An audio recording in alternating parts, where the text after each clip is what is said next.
Ladies and gentlemen, this is Myron Mays. Mostly I was influenced by my dad and my mom. They both were singers, are singers, I should say.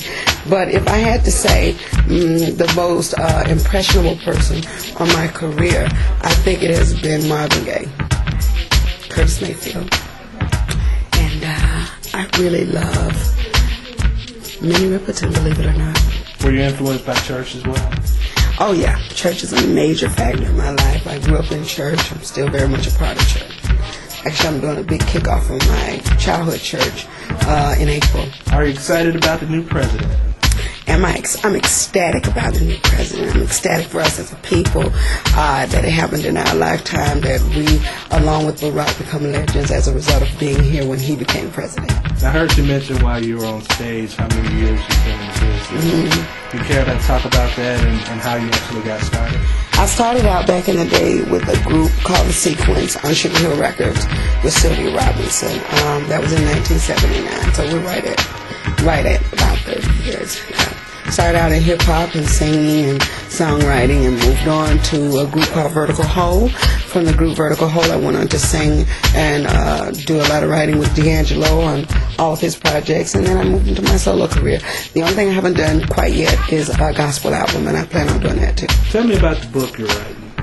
The book that I'm writing is called Life in the Shadows of a Sex Symbol. And what it is, I'm writing a book metaphorically. It's not about anyone in particular other than me, my life and my career, and what I've seen as a result of being in the industry, how the industry has turned into a sex symbol itself. What's your favorite Angie Stone song?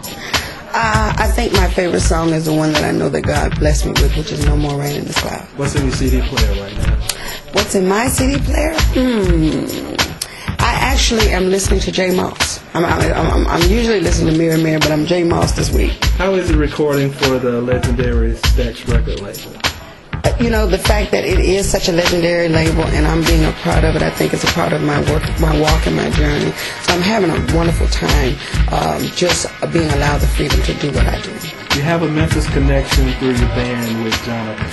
Yes. Tell us about that. Jonathan is incredible. Stephanie Bolton is incredible. I met Jonathan by way of Stephanie Bolton at one of my concerts years and years ago, and he's been a major influence on my new sound and my approach and my production, and I just think we were destined to meet. I think there's greatness in Jonathan along with Stephanie. I think that there's so much to come from these two people that I'm just happy to be one of the vessels that we use to help them get there. Now, I'm looking at you, and you look very, very good. And you're a lot smaller than you were. And I saw you on the television show with Celebrity Fit Club. Exactly. Tell me about that experience. I actually watched that on television, so, you know. Reality TV is not real to me. I just think reality TV is just that. It's a television show which is marketed to gain ratings, and even though I had a good time on it, I found it to be very disappointing because a lot of the editing and a lot of what you see is not actually everything that goes on. I gained weight because of medication. I was on a medicine called prednisone, and I gained a lot of weight as a result of that medication. But since I've come off, I'm slowly going back down to my normal weight, which, you know, I was on prednisone for 12 years. So a lot of people that saw me from high school couldn't believe I gained the weight, and a lot of people that never saw me from high school says she's fat or she's losing weight. I was always tiny. My kids are tiny. A little bit about that. How is it being a parent and having to, you know, juggle your career as well as be mommy and everything all at the same time? Oh, you know what? I've gotten adjusted to it. My kids have adjusted to it, but it is very hard because a lot of the days, some days get booked on my kid's birthday, and you know, sometimes management and other people commit to it before they get to me, and it's hard to pull out without being sued. So it's one of those things where, you know, you cry a lot, you laugh a lot, but when I do get with my children, the fact that they understand me and they love me in spite of it. I'm a single parent, so I'm taking care of my family. My mom, my dad are both still alive, and they help me with my children. I'm an only child, so I'm the grinder in the family. They don't give me that much of a house because I pay all the bills. What are their ages? My daughter is in her last year of college. She's 24, and my son is 11. He'll be 12 next month, and my grandbaby is 9 months. What advice would you give a young person trying to get into this business and the type of climate that, you know, that it's in 2009? Well, in 2009, I would definitely say get a degree, finish your education, more so now than ever, because we're in a recession. The music industry, like in the 60s, takes a nosedive sometimes, and it's very quiet. And even though there are people like myself, Anthony Hamilton, Music Soul Child, Jill Scott, all of us are still making real soul music and real conscious music. The climate is very, very intense right now.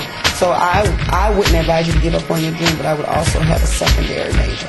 I'm just fortunate because I have a past with this music industry. What would be your dream duet? I know you've done quite a few duets with a lot of other artists. What would be one that would be the highlight of your career? Well, I've done a duet with D'Angelo early on in my very first Vertical Whole album, but I think the world would be blessed if they saw the chemistry of how we work together. I think that if we ever did a song together, people would just be blown away, because the chemistry that we have is something I've never had, and I'm sure he's never had with anybody in the studio. And it has nothing to do with love. It has to do with the gift, the talent, knowing and understanding each other's moves.